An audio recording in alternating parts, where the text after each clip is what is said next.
apalagi kita menuju era swasembada pangan. Jadi pupuk is critical, we need that gitu. Tapi pupuk ini nggak bisa mengolah gas dengan harga yang mahal gitu. Nah ini ada gap gitu ya. Kan nggak mungkin pupuknya nggak kebagian semuanya untuk ke industri ataupun yang bisa bayar tinggi gitu ya, atau ke power plant gitu. Nah ini kan harus disikapi, harus dijembatani gap yang ada ini gitu. We have rich gas gitu ya, but expensive gitu ya. Tapi kita juga punya cita-cita gitu ya untuk swasembada pangan di mana kita butuh pupuk di situ. Nah, ini perlu dicarikan solusi untuk menutup gap ini sehingga cadangan yang kita punya ini bisa kita manfaatkan gitu ya untuk tujuan pembangunan kita gitu. Nah, skema normal ini akan berat gitu ya. Bisa kalau semuanya diekspor misalnya, which is nggak mungkin kita lakukan itu. Negara ini butuh gas gitu.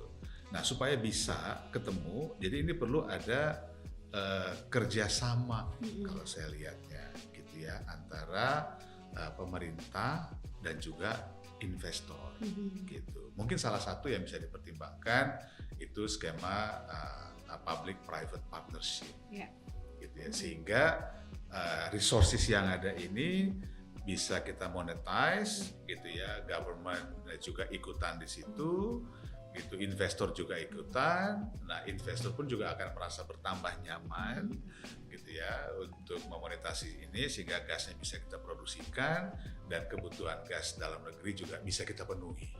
Jadi it's a win-win solution.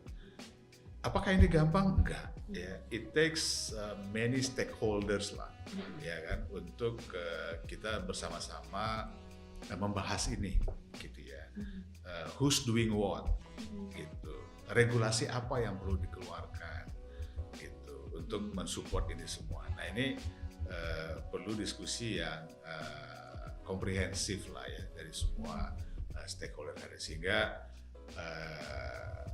gas-gas yang sudah ditemukan dengan biaya tidak sedikit gitu ya, ini benar-benar bisa kita manfaatkan gitu ya untuk pembangunan perekonomian Indonesia.